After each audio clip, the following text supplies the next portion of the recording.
Hi பா எல்லாம் எப்படி இருக்கீங்க? இன்னைக்கு நம்ம செரின் வீட்டு சாப்பாடுல ஒரு நான்வெஜ் லஞ்ச் மெனு பண்ண போறோம். சிக்கன் குழம்பு, ரசம், சாதம். எப்பவுமே நம்ம சாதத்துக்கு முன்னாடியே ரைஸ் வந்து ஊற வச்சு எடுத்துருவோம் இல்லையா? ஊற வச்சிருக்கேன். நான் வந்து இன்னைக்கு பிராய்லர் சிக்கன்ல தான் குழம்பு பண்ண போறேன். 1/2 கிலோ பிராய்லர் சிக்கன் க்ளீன் பண்ணி எடுத்து வச்சிருக்கேன். அப்புறம் வந்து ரசத்துக்கு புளியும் ஊற வச்சு வச்சிருக்கேன். இப்போ நம்ம வந்து குழம்பு தாளிச்சிடலாம். குழம்பு தாளிச்சதுக்கு அப்புறமா நம்ம சாதம்லாம் எடுத்து வச்சுக்கலாம். ரொம்ப சிம்பிளா அதே சமயம் ரொம்ப டேஸ்டியா இருக்கக்கூடிய ஒரு சிக்கன் குழம்பு. ரொம்ப சூப்பராகவும் இருக்கும். அதே சமயம் உங்களுக்கு இது இவ்வளோ ஈஸியாக இருக்குமா சிக்கன் குழம்பு அப்படின்னு தோணும். அந்த அளவுக்கு ரொம்ப சிம்பிளான ஒரு முறை. இப்போ வந்து ஸ்டவ் ஆன் பண்ணிவிட்டு தாளிக்கிறதுக்கு கடாய் வச்சிடலாம். இப்போ எண்ணெய் ஊற்றிக்கலாம். எண்ணெய் நல்லா காஞ்சிருச்சு. அதில் வெங்காயம் சேர்த்துக்கலாம். பட்டை கிராம்லாம் நம்ம இதில் சேர்க்க தேவையில்லை. வெங்காயம் மட்டும் சேர்த்துக்கிட்டால் போதும். ஒரு பெரிய வெங்காயம், கொஞ்சம் கருவேப்பிலை. இது வதங்கட்டும். அதுக்கப்புறமா மற்றதெல்லாம் சேர்த்துக்கலாம். பாருங்கள், இந்த மாதிரி தான் வெங்காயம் நம்ம எப்பயுமே நம்ம சொல்கிறது தான். நான்வெஜ் குழம்புக்கெல்லாம் இந்த மாதிரி நல்லா வெங்காயம் வந்து வதங்கி நல்ல பொன்னிறமாக வரணும். மொறுப்பாக வர்ற மாதிரி கூட நீங்கள் வதக்கிக்கலாம். இந்த மாதிரி வதக்குனதுக்கு அப்புறமா தான் நம்ம சிக்கன்லாம் சேர்க்கணும். இப்போ இதில் சிக்கன் சேர்த்துடலாம். 1/2 கிலோ சிக்கன். அடுத்து ஒரு உருளைக்கிழங்கு நல்லா தோலோடவே சேர்த்துக்கிறேன். மஞ்சள் தூள், தேவையான உப்பு. சிக்கன் வந்து உப்பு போட்டு வேக வச்சிங்கன்னா தான் சாப்பிட்றதுக்கு ருசியாக இருக்கும். இப்போ இதை கலந்துடலாம்.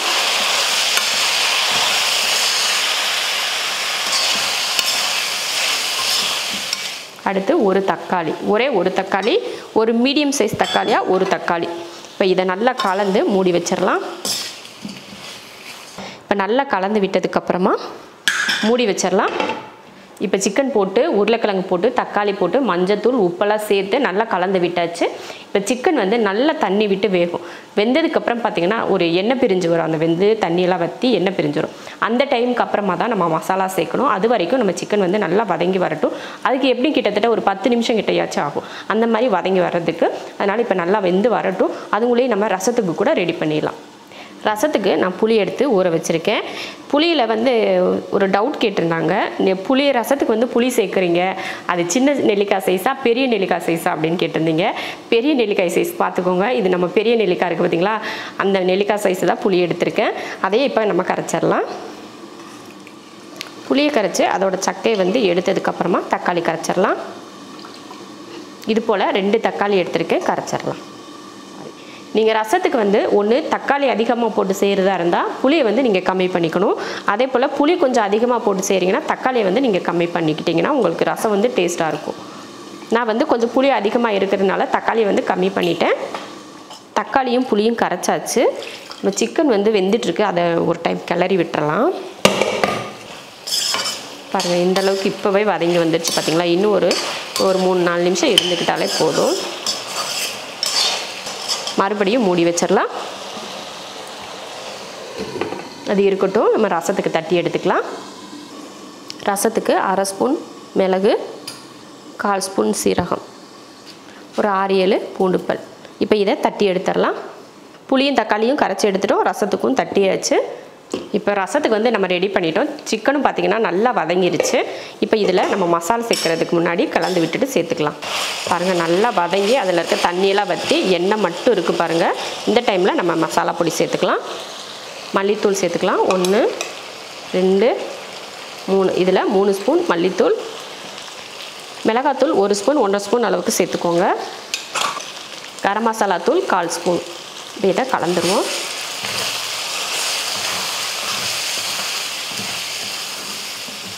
இது கூடவே இஞ்சி பூண்டு பேஸ்ட் கொஞ்சம் சேர்த்துக்கலாம். நம்ம மசாலா போடுறதுக்கு முன்னாடி இஞ்சி பூண்டு பேஸ்ட்டு போட்டிருக்கணும். அப்போ போட மறந்துட்டேன். அதனால் இப்போ கொஞ்சம் இஞ்சி பூண்டு பேஸ்ட் சேர்த்துட்டு இதையும் சேர்த்து நல்லா மசாலா கலந்து விட்டுறலாம்.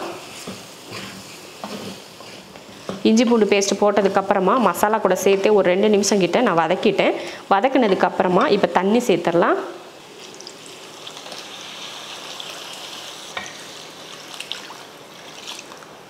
முதல்ல உப்பு போட்டிருக்கோம், கரெக்டான அளவு தான். இப்போ தண்ணி வேறு சேர்த்துருக்கோம் இல்லையா, அதனால் கொஞ்சம் உப்பு சேர்த்துட்டு கலந்து விட்டுறலாம். தண்ணி ஊற்றிட்டு உப்பெல்லாம் சேர்த்து கலந்தாச்சு. மூடி போட்டு ஒரு 10 நிமிஷத்துக்கு வேக வச்சிடலாம்.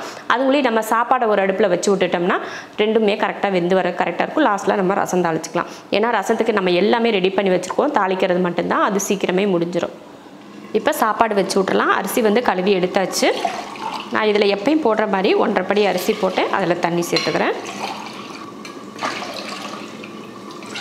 கரெக்டாக இந்த ஜக்கில் ஒரு ஜக்கு தண்ணி. அடுத்த தடவை நான் வீடியோ ஊற்றுறப்ப இந்த ஜக்கில் ஒரு ஜக் தண்ணி ஊற்றிடுவேன். என்னக்கா ஒன்று ஊற்றிட்டீங்கன்னு கேட்கக்கூடாது. இப்போ உப்பு சேர்த்துடலாம். குக்கர் மூடி போட்டு விசில் போட்டாச்சு. அடுப்பில் வச்சு 3 விசில் விட்டு ஆஃப் பண்ணிக்கலாம். சிக்கன் குழம்பு வச்சு 10 நிமிஷம் கிட்ட ஆயிடுச்சு. எடுத்து பார்க்கலாம். நல்லா எண்ணெய் பிரிஞ்சு வந்திருக்கு பாருங்கள். எவ்வளோ அருமையாக சிக்கன் குழம்பு நல்லா ரெடி ஆகி நல்லா அந்த குழம்பு பக்குவத்துக்கு வந்திருக்கு பாருங்கள். இப்போ நல்லா குழம்பு ரெடி ஆயிடுச்சு பார்த்தீங்கன்னா. இந்த மாதிரி இது கூட உங்களுக்கு தேங்காய் ஊற்றணும்னு நினச்சிங்கன்னா நம்ம மசாலாலாம் போட்டதுக்கப்புறம் கொதிக்க ஆரம்பித்து ஒரு 2-3 நிமிஷம் கழித்து நீங்கள் தேங்காய் மட்டுமே ஒரு துண்டு தேங்காய் அரைச்சி இதில் ஊற்றிக்கிட்டிங்கன்னா குழம்பு இன்னும் கொஞ்சம் அதிகமாக கிடைக்கும். இல்லை தேங்காய் வேண்டாம் இந்த மாதிரி இருந்தாலே எங்களுக்கு பிடிக்கும் அப்படின்னா இதே மெத்தடில் நீங்கள் வச்சிடலாம். இது சாப்பாட்டுக்கு நல்லாயிருக்கும், சப்பாத்திக்கு நல்லாயிருக்கும், சாதத்துக்கு நல்லாயிருக்கும், அப்புறம் பூரிக்கு நல்லாயிருக்கும், இட்லி தோசை எல்லாத்துக்குமே பொருத்தமான ஒரு சிக்கன் குழம்பு. இது ரொம்ப சூப்பராக இருக்கும் இந்த மாதிரி செஞ்சிங்கன்னா. இது வந்து தனியாக தங்கி வேலை செய்கிற பசங்க கூட தனியாக இருக்கிறவங்க ஈஸியாக செஞ்சு முடிச்சிடலாம். அவ்வளோ சிம்பிளான ஒரு சிக்கன் குழம்பு இது. இறக்கிறதுக்கு முன்னாடி நம்ம இதில் கொஞ்சம் கருவேப்பிலையும் மல்லித்தலையும் தூவிட்டு நம்ம இறக்கிடலாம். இப்போ நம்ம குழம்பை இறக்க போகிறோம், அதனால் இப்போ தூவிக்கலாம். இப்போ லைட்டாக தூவினதுக்கப்புறமா கலந்து விட்டுட்டு லைட்டாக கலந்து விட்டால் போதும். ரொம்ப எல்லாம் கலந்து விட தேவையில்லை. அந்த சிக்கன் குழம்புக்குள்ளே அந்த மல்லித்தலை கருவேப்பிலை இறங்கினா போதும். மூடி வச்சிடலாம். மூடிட்டு இறக்கிடலாம். அவ்வளோதான். குழம்பு வந்து சூப்பராக ரெடி ஆயிடுச்சு. இப்போ குழம்பை இறக்கி வச்சுட்டு நம்ம ரசம் தாளிச்சிடலாம். குழம்பு இறக்குனதுக்கப்புறம் ரசத்துக்கு ஒரு பாத்திரம் வச்சிடலாம். ரசம் தாளிக்க எண்ணெய் விட்டுக்கலாம். எண்ணெய் காஞ்சதுமே கொஞ்சம் கடுகு பொரிஞ்சதுமே 2 வரமிளகாய், கொஞ்சம் கருவேப்பிலை, பெருங்காயத்தூள், அடுத்து ரசத்தூள் தட்டினோம் இல்லையா அதையும் சேர்த்துடலாம். கொஞ்சம் மஞ்சள் தூள். இப்போ இதை கலந்துருவோம். லைட்டாக வதக்கி விட்டதுக்கப்புறமா நம்ம புளியும் தக்காளியும் குறைச்சோல்லே அதை சேர்த்துடலாம். ரசத்துக்கு புளிப்பை பொறுத்து நீங்கள் தண்ணி சேர்த்துக்கோங்க.